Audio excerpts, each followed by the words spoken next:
오늘의 본문은 22절에는 그러나로 시작합니다. 영어로 if를 사용합니다. 가정법 문장입니다. 어제의 마지막 21절에서 죽는 것도 유익함이다라와 연결되는 부분입니다.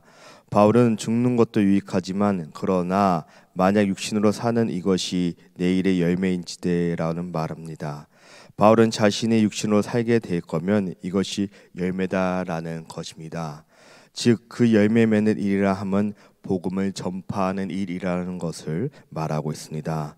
지금 바울은 로마 감옥에 갇힌 가운데 생사의 갈림길에 놓여 있으면서 사는 경우와 죽는 경우 모두 생각하면서 어떤 것을 선호해야 될지 고민하는 모습을 볼 수 있습니다.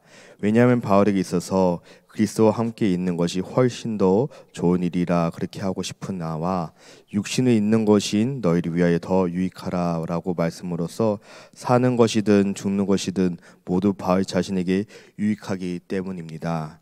이런 고백을 할 수 있는 것은 바울은 전적으로 그리스도에 맞추어진 삶을 살고 있기 때문입니다. 그는 이 세상에 살게 된다면 그리스도께서 사시는 삶이 되는 것이고 죽는다면 그리스도와 더불어 나아가는 삶이 되기 때문입니다. 바울은 이 땅에서 복음을 증거하면서 상상할 수도 없는 고통을 겪었습니다. 그럼에도 불구하고 바울은 자신에게 주어진 사명 이방인에게 복음을 전파할 수 있었던 것은 그에게 소망이 있었기 때문입니다. 그 소망은 바로 죽어도 그리스도와 함께 있고자 하는 천국의 소망인 것입니다. 그는 이 땅에 살고 있지만 이 땅을 바라보는 자는 아니었습니다. 24절 내가 육신으로 있는 것이 너희를 위하여 더 유익하리라. 바울에게 있어서 죽는 것이 사는 것보다 더 유익하기 때문에 그는 죽음을 더 원하였습니다. 하지만 빌립보 교인들의 영적 성숙과 복음의 전파를 위해서는 바울은 육신으로 있겠노라고 결심합니다. 바울은 빌립보 교인들에게 삶의 의사를 밝히고 있습니다. 바울에게는 자신의 영혼의 문제보다 교회의 절실한 필요가 더 중요했던 것입니다.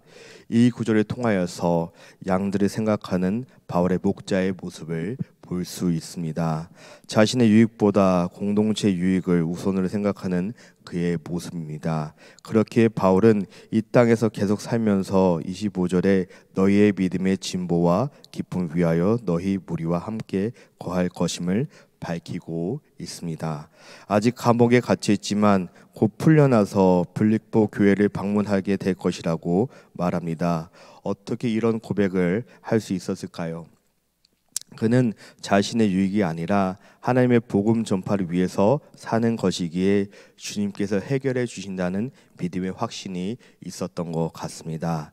믿음의 진보, 믿음을 통해 얻는 기쁨을 줄 수 있으리라고 확신합니다. 어떻게 이렇게 확신할 수 있을까요? 그것은 바울은 하나님의 섭리와 역사를 온전히 인정하는 증거인 것입니다. 그리고 자신은 하나님의 도구이며 일꾼으로 철저하게 인식하기 때문에 가능한 고백인 것 같습니다. 바울처럼 하나님께서 인생을 맡긴 그리스도의 일꾼은 하나님의 인도하심에 대한 확신이 있어야 합니다. 하나님께서는 그의 일꾼의 사명을 끝내기 전까지는 지켜주십니다. 그렇게 현재는 감옥에 갇혀서 편지를 보내지만 하나님께서 하나님의 방법으로 해결해 주셔서 다시 빌립보 교인들을 만날 것은 그를 확신하고 있습니다.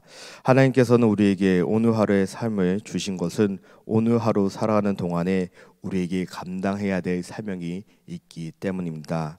믿음의 진보와 기쁨이 회복되어지는 한날이 되시기를 주님의 이름으로 축원하여 드립니다.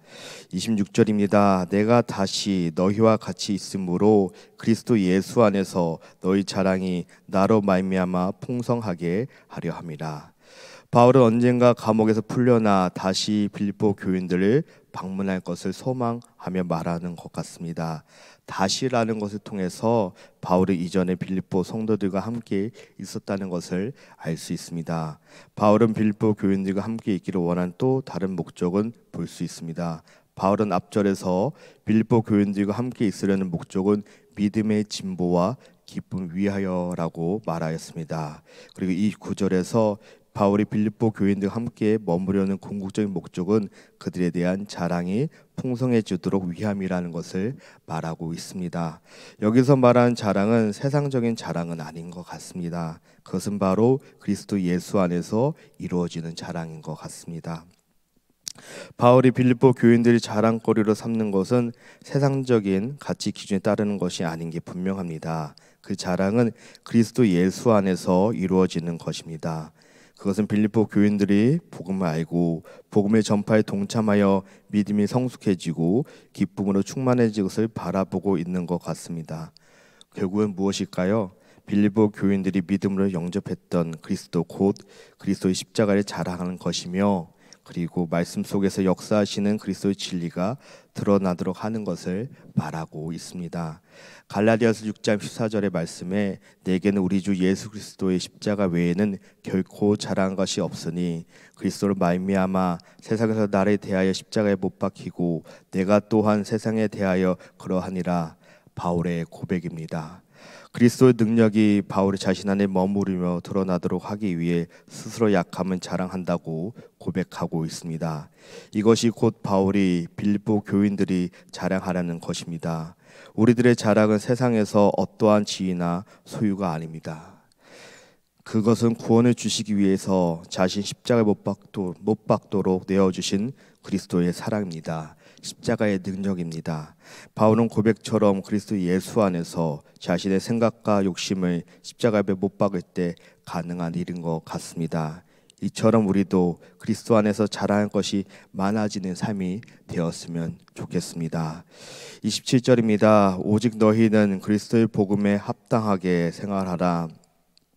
이는 내가 너희에게 가보나 떠나 있으나 너희가 한 마음으로 서서 한 뜻으로 복음의 신앙을 위하여 협력하는 것과, 여기서 오직이라는 말을 사용합니다.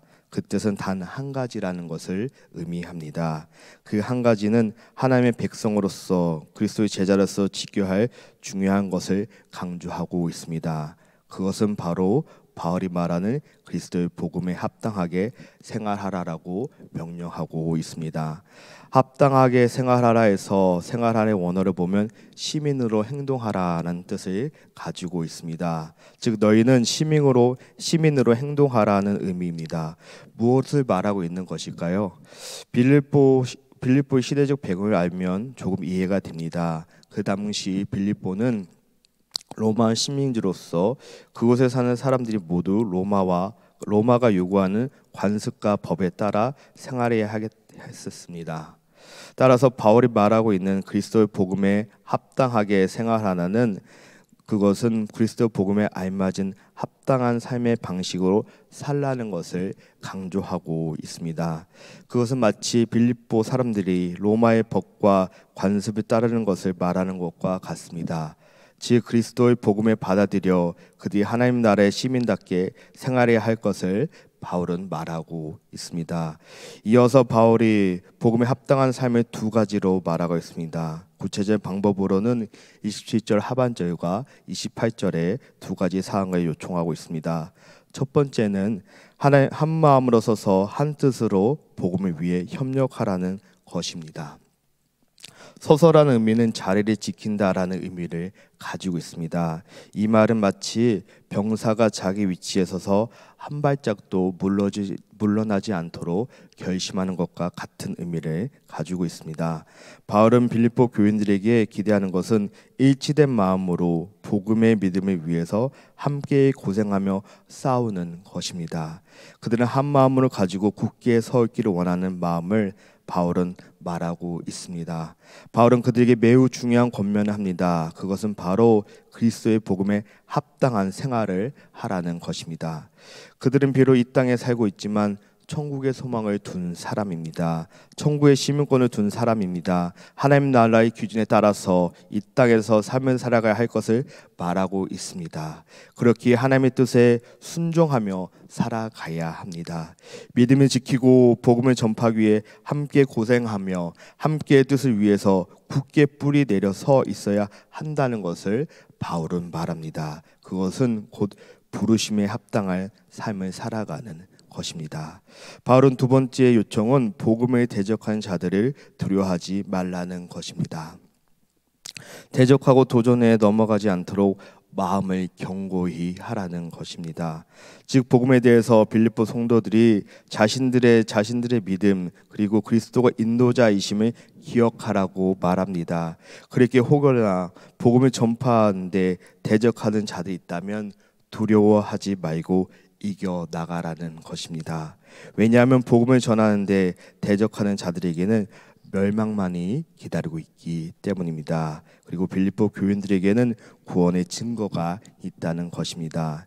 29절입니다. 그리스도를 위하여 너에게 은혜를 주신 것은 다만 그를 믿을 뿐 아니라 또한 그를 위하여 고난도 받게 하려 하심이라. 바울은 앞절에서 말한 구원의 증거에 대해서 말합니다. 바울은 구원의 증거는 하나님의 은혜의 축복인 그리스도를 믿는 것뿐만 아니라 그를 위하여 고난까지라고 말하고 있습니다. 왜냐하면 그리스도를 믿는다는 것은 그리스도를 인격적으로 신뢰하는 것입니다. 그리고 또 그와 하나 되는데 그 하나됨에는 그리스도의 고난에 동참하는 것도 포함되어 있기 때문입니다. 그렇게 우리는 고난을 회피하기보다는 인내로서 이겨 나가야 하는 것입니다. 고난은 고난 자체로 끝나는 것이 아닙니다. 그 자체가 또 하나의 축복이라는 사실을 알아야 합니다. 즉 주와 연합하여 고난에 동참하는 것, 그와 연합하여 그의 영광에 동참하는 것을 의미하고 있기 때문입니다. 왜냐하면 환난의 인내는 연단의 소망을 낳기 때문입니다. 분명히 우리는 이것을 기억해야 합니다. 그래서 우리는 주님의 고난에 기쁨으로 참여하고 즐거워하고 기꺼이 감당할 때 십자가의 길을 따라가는 성도의 모습을 살아가는 것입니다. 사랑하는 한미 장로교회 성도 여러분, 복음으로 거듭난 우리는 사도 바울의 말처럼 복음에 합당하게 생활해야 합니다. 복음이 전한 일에 한 마음으로 협력해야 합니다. 복음에 대적하는 자들의 공격을 믿음으로 경고해야 합니다. 고난이 있을 때 고난의 기쁨으로 감당해야 되는 것입니다. 훗날에 주님께서 우리의 고난을 영광으로 보상해 주실 때까지 우리는 흔들리지 않은 믿음으로 십자가의 길을 따라 나가는 주님의 존귀한 성도님이 되시길 주님의 이름으로 축원하여 드립니다.